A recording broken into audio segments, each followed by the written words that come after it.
বন্ধুরা, তোমরা সবাই এসে গেছো? এবার তোমরা চুপ করে বসো, আমরা আমাদের ঝুলির থেকে গল্প বের করি। আপনারা শুনছেন আমাদের ঝুলি, গল্পে গল্পে সময় কাটে। পাইরেসি দণ্ডনীয় অপরাধ। অনুগ্রহ করে পাইরেসি করবেন না, পাইরেসি সাপোর্ট করবেন না। এই গল্পের যে কোনো ধরনের পাইরেসির বিরুদ্ধে আইনত ব্যবস্থা নেওয়া হবে। এই গল্পের সকল সত্য লেখকের নিজের। ধূমপান ও মাদক সেবন স্বাস্থ্যের পক্ষে ক্ষতিকর।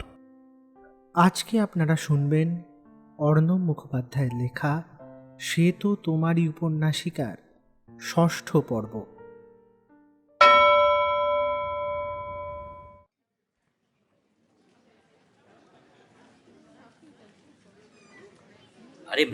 আরে মৃগাঙ্ক, তুমি এমন আড়ালে দাঁড়িয়ে আছো কেন? ক্যাজুয়াল ড্রেসে কি ব্যাপার? না, মানে হোয়াট এভার, আসো আসো, এদিকে এসো। আমাদের নতুন আই ডিপার্টমেন্টে ডাক্তার দিতিপ্রিয়া কাল থেকে জয়েন করেছে। মাকে নিয়ে এসেছিল চেক আপের জন্য। এত কিছু ঘটনার জন্য যে আমি দায়ী সেটা আমি, আর ওদিকে দিতিপ্রিয়া, এমনকি সেদিনের শত্রু তথা আমার আজকের জীবনের দুঃখের কারণ মিস্টার সৌজন্য সেন, সবাই আমার দিকে তাকিয়ে। আমার দুই বন্ধু সঞ্জয় আর রাকিব দুজন পার হয়ে এসে হঠাৎ আমার পিছনে এসে আমাদের পরিচয় পর্ব দেখে থমকে গিয়েছিল। ডক্টর মিত্র যখন দিতিপ্রিয়ার সাথে আমার সেদিন পরিচয় করিয়ে দিচ্ছেন, তখন আমি সেই বারান্দায় প্রপোজ করা, গান করা, ওর মায়ের সাথে তর্কাতর্কি সব আড়াল করে রেখে হাসি মুখে ফর্মাল ইন্ট্রোডাকশনের জন্য বললাম, আমি ডক্টর মৃগাঙ্ক শেখর, কার্ডিওলজিস্ট। ওদিক থেকে প্রবল রাগ ও অস্থির অথচ চাপা নারী মনের প্রতিবাদের ঝলকানি মেশানো সুরে দিতি সেদিন বলেছিল, হাই, আমি doctor Ditipriya, ophthalmologist. Welcome to Rock hospital. কিন্তু তারপরই ডক্টর মৈত্র দিতিপ্রিয়ার ব্যবসায়ী সৌজন্যকে নিয়ে কনফারেন্স রুমে গিয়েছিল। তারপর সেদিন কি হয়েছিল, সেখানে শ্রমিক স্যারও ছিলেন। হ্যাঁ, এইবার মনে পড়ছে কি হয়েছিল সেই দিন। সেই কথাই কি আজ শ্রমিক স্যার বলবেন?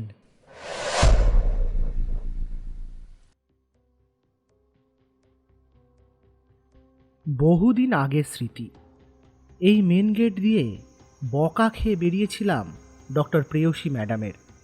আজ আবার দিতিপ্রিয়া দুঃসম্পর্কের সিস্টারকে নিয়ে ঢুকছি সেই গেট দিয়েই। আমি চলেছি সেই করিডোর দিয়ে যেখানে একদিন দিতিপ্রিয়ার সাথে আমার বন্ধুরা এসেছিল আমার প্রাণ রক্ষার মননযোগ্য করতে। শেফালি, তুমি বরং ওয়ার্ডে চলে যাও, তোমার বাবাকে একবার ভিজিট করো। আমি একটু শ্রমিক স্যারের সাথে দেখা করেই যাচ্ছি। হ্যাঁ, সে না হয় যাচ্ছি, বাট শেখর, তুমি তো চেক আপ করবে নাকি? Yes, I will. আমি কথা বলেই আসছি। এই বলে আমি শেফালিকে ছেড়ে ডক্টর শ্রমিক সেনের রুমের দিকে মুভ করলাম। সেই বিজনেস পার্সন মিস্টার সৌজন্য সেন ব্যবসা ছেড়ে আমার জীবনে এলো কী করে? রক হসপিটালের কর্তৃপক্ষ কি তাহলে সম্পর্ক ভাঙা করার কাজটাও করছেন? ওনার চেম্বারের সামনে এসে গিয়েছি। এমন সময় নার্স সায়নীকে দেখতে পেয়ে বললাম, ডক্টর সেন আছেন তো ভিতরে? না, উনি তো আপনার অপারেট করা পেশেন্টকেই দেখতে গেছেন ওয়ার্ডে। আচ্ছা। Is everything okay doctor? You seem to be uncomfortable. Yeah all okay. এই বলে আমি আবার ঘুরলাম আমার ওয়ার্ডের দিকে। সেখানে আছে আমার কালকের পেশেন্টের মেয়ে ও আমার ইমোশনের অংশীদার বা বেসিক সাবস্ক্রাইবার। আরে মৃগাঙ্ক, ওয়েলকাম। তুমি নাকি আমায় খুঁজছিলে? তোমার পেশেন্ট কিন্তু একেবারে তরতাজা, ঘুমাচ্ছেন। তবু তুমি চেক আপ করে নাও। না না স্যার, আপনি থাকতে আবার আমি? তুমি তো করবে এত সুন্দর সার্জারি, ফ্রান্স ফেরত ডাক্তার বলে কথা। ওনার ঘুম ভেঙে যাবে। চলো আমরা ওই দিকটায় গিয়ে বরং কথা বলি। ডক্টর শ্রমিক সেনের সতর্কবাণীতে আমি ও শেফালি বেরিয়ে এলাম। শেফালি বের হওয়ার সময় ওর বাবার শায়িত মাথায় স্নেহ আদর করে হাত বুলিয়ে এলো। ঘুমাও বাবা, কোনো চিন্তা নেই, আমি আছি। বলো ফ্রান্স ফেরত ডাক্তার, তুমিই তো বলবে। আর ফ্রান্সের শিক্ষাটা তো একটা অজ্ঞাতবাস, আসলে তো আপনাদের থেকেই শেখা। শেখা বলতে মনে পড়লো, তোমার প্রেয়সী ম্যামের ক্লাস মিস করছো না তো? না, এই তো কালকেও ওটির আগে লেট হওয়া নিয়ে বকা শুনেছে। এগুলো মনে নেবে না মৃগাঙ্ক, এগুলো তো তোমার ভালোর জন্যই বলা। তবে হ্যাঁ, আমি শুনছিলাম তুমি নাকি খুব ড্রিঙ্কস করছো। কেন? আর চোখ মুখি বা এমন শুকিয়ে কেন? আমি একটু লজ্জায় পড়লাম, কিন্তু আমার চামড়া এখন মোটা হতে শুরু করেছে। আমার কাজটা শেষ করতে হবে, তাই সেই দিকে মন দিলাম। স্যার, ওই জন্যই তো আশা। হ্যাঁ বলো। দিতিপ্রিয়া। প্লিজ ওই নামটা বলবে না। কেন? বিকজ ওর মতো। ওর মতন কি? থাক এখন এসব। তোমার তো বেস্ট ক্লোজড ফ্রেন্ড ছিল দিতিপ্রিয়া, কি হলো ওর? সেই খবর তো তোমার জানা উচিত। আমি ওর ব্যাপারে একটা কথাও বলবো না। আমাদের হসপিটালে ওকে নিয়ে কেস চলছে। মানে আমি তো কিছুই বুঝতে পারছি না। বুঝতে পারছো না? ওয়েল, তুমি পেশেন্ট অ্যাটেন্ড করো সবার সামনে, এটা ডিসক্লোজ। নো প্রবলেম স্যার, আমি সবটাই জানি। শেফালির মুখে আমার প্রতি আরও একটা উপকারী কথা শুনে যাকে বলে অভয় পেলাম। মৃগাঙ্ক, উনি কি বলছেন? উনি কিভাবে? She is Diti's relative. How? Accidentally, God's wish. Oh my God. আমাদের একটা জিনিস জানার আছে স্যার। দিতিকে নিয়ে যদি কিছু ইনফো নাও দেন, আমাদের অনলি একজনের ব্যাপারে আমায় একটু জানাবেন। কে? এই বিজনেসম্যান সৌজন্য রায়। ওটাই তো সমস্যার মূল। দিতিকে ওই তো। মানে একটু খুলে বলবেন স্যার। হ্যাঁ, আমিও জানতে চাই, প্লিজ বলুন ডক্টর। শেফালি উতলা হয়ে জিজ্ঞাসা করলো। ওয়েল, তোমাদের দুজনকে বলবো, তবে হসপিটাল কনফিডেন্সিয়ালিটি বজায় রেখে। আমার চেম্বারে এসো। পেশেন্ট মানে শেফালির বাবাকে কিছু মেডিকেশন দিয়ে রিলিজ করে দিলাম। প্রেসক্রিপশানে সাইন করতে গিয়ে দেখলাম আমার হাত শেক করছে। আসলে আমার মন যে পুরোটাই দিতিপ্রিয়ার দিকে, না ভুল বললাম, দিতিপ্রিয়ার রহস্যের দিকে। তা এবার আমি একটু টের পাচ্ছিলাম বটে। আমার মধ্যে থাকা ডিপ্রেশন যে কাটছে এবং আমি মনে গহীন কুঠরির ভেতর থেকে বেরিয়ে আসছি প্রবলেম সলভ করার জন্য, আমার মনে হয় তাতেই এই চঞ্চলতা। মৃগাঙ্ক, এখন বাবা ঠিক আছে তো? ফাইন, অল ওকে, আর কোনো চিন্তা নেই। তুমি বরং অফিসিয়াল পেমেন্ট প্রসেস শেষ করে বাবাকে নিয়ে চলে যাও বাড়িতে। কিন্তু তুমি? আমি আমার সমস্যার মধ্যে তোমাকে জড়াই কি করে বলো তো?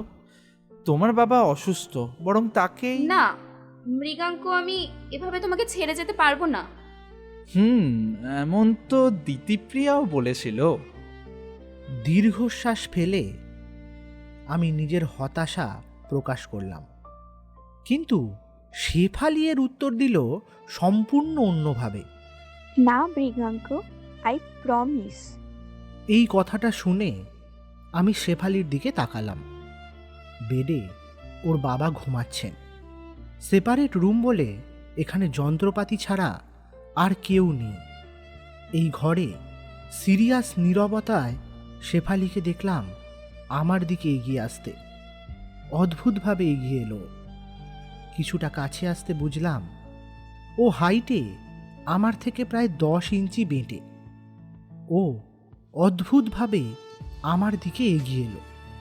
হঠাৎ করে 2 পায়ের আঙুলে ভর করে নিজের হাইটটা উঁচু করে আমার ঠোঁটে একটা কিস করল। আমি বললাম, এটা কি করলে? কিছু না, এটা আমার বাবাকে বাঁচানোর জন্য। ডক্টর মৃগাঙ্ক, ওফ সরি, ডক্টর অনলি শেখরকে আমার ধন্যবাদ। এভাবে? আগেই বলেছি আমি কিন্তু খুব রুড, খোলামেলা। কেন, জাত গেল নাকি? না মানে স্যার চলে যাবেন, আমি ওনার কেবিনে যাচ্ছি। দাঁড়াও, আমিও যাব। এই বলে আমি বের হয়ে শ্রমিক স্যারের চেম্বারের দিকে গেলাম। ডোর খোলাই ছিল। আমায় স্যার ডেকে নিলেন। কাম। পিছনে শেফালিও এসে দাঁড়িয়েছিল। ও এবার আমাকে ফলো করে ঢুকল। শ্রমিক স্যার বলতে শুরু করলেন শেফালির দিকে তাকিয়ে, ডাক্তার দিতিপ্রিয়া তাহলে তোমার? দূর সম্পর্কের দিদি। ওকে। আমি এবার অস্থিরতা ধরে না রাখতে পেরে বললাম, স্যার এবার বলুন প্লিজ। আমি যা বলবো তার কিছু অংশ তুমি আগের থেকেই জানো। আমি জানি? ইয়েস। সেই দিনের কথা মনে পড়ে যেদিন তুমি তোমার বন্ধুরা মিলে দিতিপ্রিয়ার মাকে অসুস্থ অবস্থায়? আমি দেখলাম আমার ওল্ড মেমোরি কার্ডের রিপিট টেলিকাস্টের একুল সেরেমির অহংকার খর্ব হচ্ছে। জীবনের কত কাণ্ডের কত বিচিত্র ভিন্ন অনাহুত অংশীদার হয়ে যায়। হ্যাঁ স্যার, তবে কি জানেন, সেদিনও আমি দিতিপ্রিয়াকে চিনতাম না। শোনো মৃগাঙ্ক, আজ তুমি যাকে নিজের মায়ের মতো বা দিদির মতো মনে করো, সেই প্রেয়সী ম্যাডাম কেন এত তোমার ওপর রেগে যায় জানো? কেন? তুমি ভালোবাসলে যখন দিতিপ্রিয়াকেই কেন?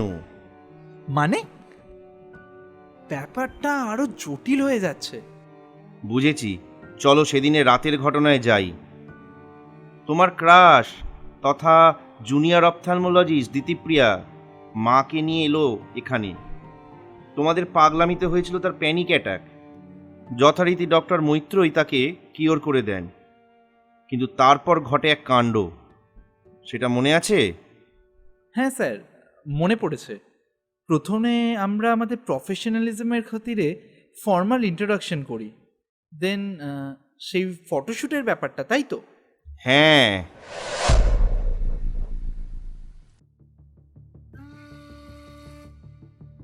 Thank you mister. Soujanya Roy. আপনি ভাগ্যিস এসে পড়েছিলেন, না হলে যে কি করে। ইটস ওকে, আমি ওই পথ দিয়ে এমনিতেই যাচ্ছিলাম, তাই। না তবু কি করে যে আপনাকে থ্যাঙ্কস জানাবো। কিভাবে থ্যাঙ্কস জানাবেন, তাই তো? হ্যাঁ, চাইলেই জানাতে পারেন। হ্যাঁ বলুন, কি করে।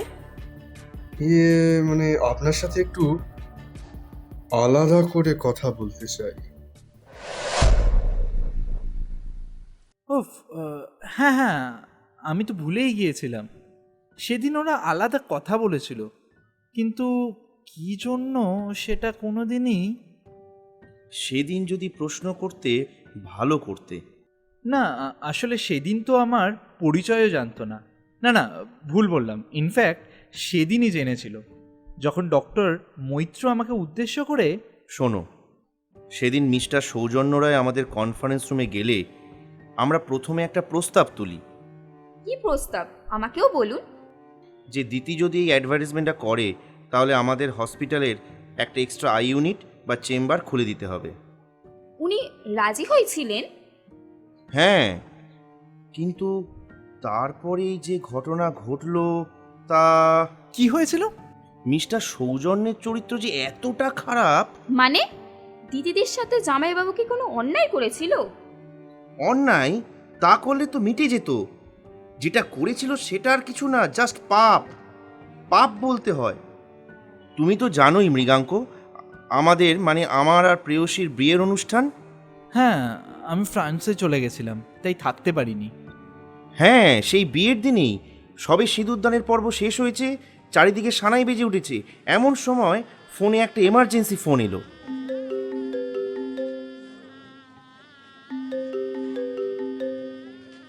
এই সময় কে ফোন করলো আবার? কার ফোন? তোমার দিতিপ্রিয়াদির ফোন।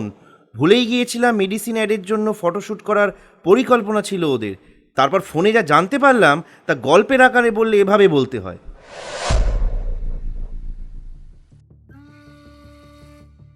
মিস্টার সৌজন্য, এতটা স্লিপলেস একজন ডাক্তারকে কি মানাবে? কেন? বেশ বেশ ভালোই তো লাগছে তোমায়। এই যা, তুমি করে বলে ফেললাম। It's okay. Thanks for your compromise. What compromise? এই যে একজন ডক্টর হয়ে মডেল সাজলে। ও কিছু না, পেশা আর শখ পূরণ দুটোই হয়ে গেল। আমার উল্টে আমার আপনাকে ধন্যবাদ জানানো উচিত। ও তাই? তবে তুমি চাইলে আরো বেশি কিছু পেতে পারো। কি? একটা আই ক্লিনিক গিফট চাই? ধুর, আমার মতো একটা ছোট ডাক্তারকে একটা ক্লিনিককে গিফট করবে? আরে করবে করবে, এই সৌজন্য রায় করতে পারে। সত্যি? না না, মানে আপনি কেন? আমি করব, আমার ইন্টারেস্ট আছে বলে। 20 কোটি টাকা আমার শেয়ার আছে, যাকে ইচ্ছা তাকে দিতে পারি। 20 কোটি? সে তো অনেক টাকা। নতুন ক্লিনিক নিজের জন্য চাই। হ্যাঁ, ধুর থাক, আমি আসি বরং। আমাকে আমাকে বিয়ে করবে? মানে আপনি তো বিবাহিত। আরে একটা বউ আছে, ওকে রাখবো না, ওর ব্যবহার খারাপ। তারপর ওর সাথে আমার মতের কোনো মিলই হয় না। আর সত্যি কথা কি বলতো, বিছানায় শান্তিও দিতে পারে না। আমার চাই শান্তি, কেউ কিচ্ছু জানবে না, চুপি চুপি। আমার যখন প্রয়োজন তুমি আমার কাছে আসবে, আর আমি তোমার কাছে। এ নাও, 1 লাখ টাকার চেক। না না না না না না না, এ হয় না। কেন হয় না? ওই হারামজাদা মুখ্য মৃগাঙ্ক শেখর গান করে প্রপোজ করেছে বলে? দেখলে তো প্রথম দিনই ওরা কেমন তোমার মাকে অসুস্থ করে দিল। আরে তোমাকে যদি কেউ সুখে রাখতে পারে তাহলে সে আমি সৌজন্য রয়। 1 সপ্তাহের মধ্যেই ক্লিনিকের চাবি তুমি পেয়ে যাবে, ভেবে দেখো। আর হ্যাঁ, তোমার জন্য একটা ল্যাম্বরগিনিও আছে। বুঝলে মৃগাঙ্ক, কি মারাত্মক লোক। দিতিপ্রিয়া সেদিনই আমাকে ফোনে ব্যাপারটা জানায়, আমিও সেটা শুনি। কিন্তু আমাদের নিজেদের একটা আই ক্লিনিকের দরকার ছিল। দিতিপ্রিয়া তাই অনেক কষ্ট করে সেটা টাকা জোগাড় করে। কিন্তু কিন্তু কি? দৃষ্টিজ্যোতি ক্লিনিকের ওপেনিংয়ে আমিও তো ছিলাম। তারপর কি হলো? আরে জামাইবাবু যে আগের পক্ষে বিয়ে করেছে সেটা তো আগে জানতামই না। তোমার জামাইবাবু যে মৃগাঙ্কর ল্যাম্বরগিনি অ্যাক্সিডেন্ট করিয়েছে সেটা জানতে কি? মানে? ধুর, তোমার জামাইবাবু, চুপ করো তো। ক্যারেক্টারলেস একটা, বউকে ধরে পেটায়। যাক, বলুন স্যার, আপনি বলুন। সেদিনের কথা মনে পড়ে?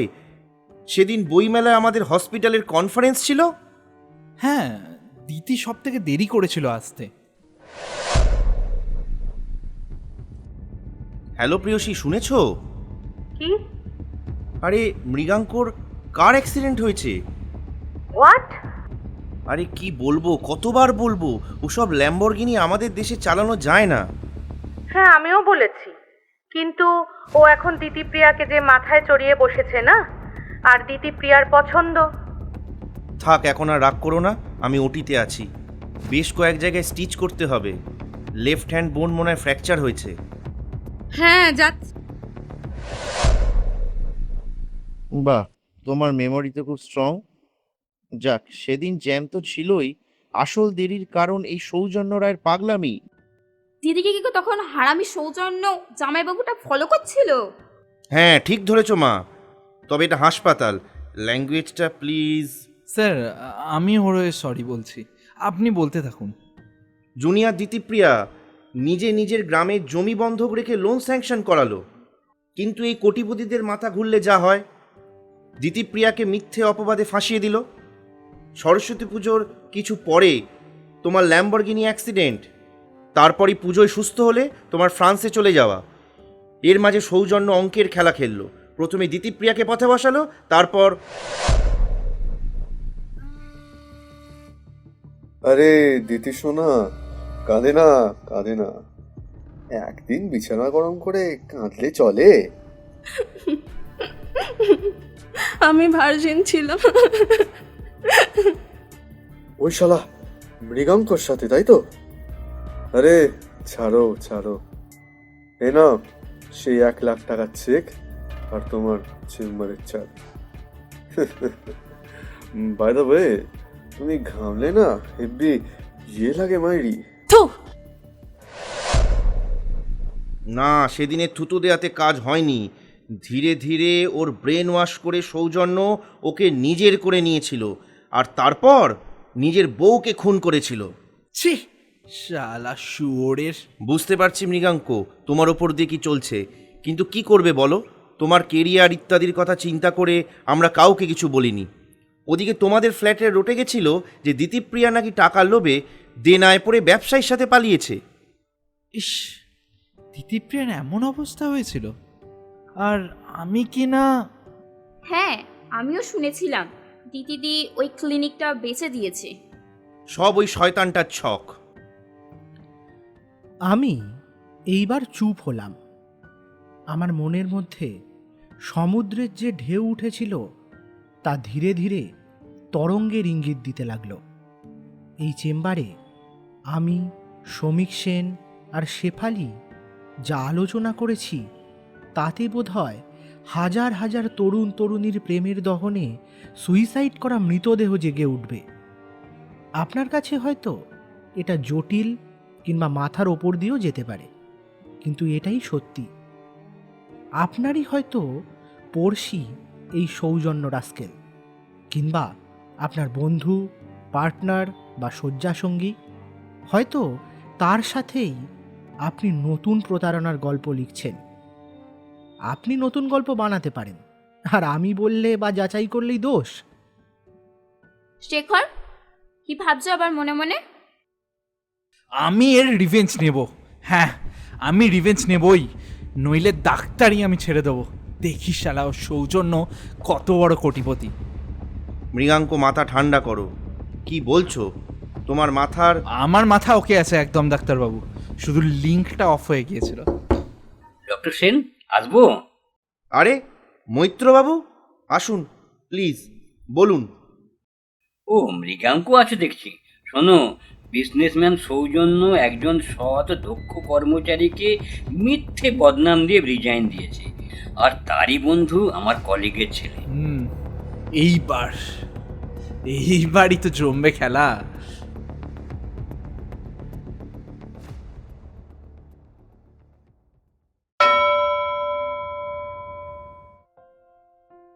শুনছিলেন অর্ণব মুখোপাধ্যায়ের লেখা সে তো তোমারই উপন্যাসিকার 6ষ্ঠ পর্ব।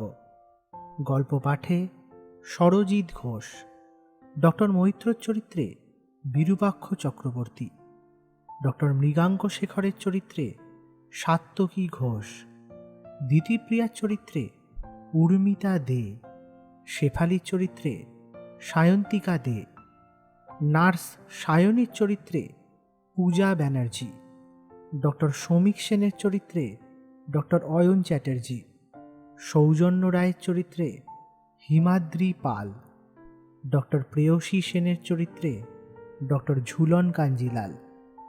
গল্পটি যদি আপনাদের ভালো লেগে থাকে তাহলে অবশ্যই আমাদের চ্যানেলটিকে সাবস্ক্রাইব করবেন এবং আপনার পরিবার ও বন্ধুদের মধ্যে শেয়ার করে নেবেন। ফেসবুক, ইনস্টাগ্রাম সহ আমরা বিভিন্ন সোশ্যাল মিডিয়ায় উপলব্ধ। সেগুলিতে আমাদের ফলো করবার জন্য আমাদের ডেসক্রিপশানে লিঙ্ক আছে, সেগুলি চেক করতে পারেন। আমরা খুব শিগগিরই ফিরে আসব নতুন এক গল্প নিয়ে। ততক্ষণ পর্যন্ত শুনতে থাকুন আমাদের ঝুলি। গল্পে গল্পে সময় কাটে।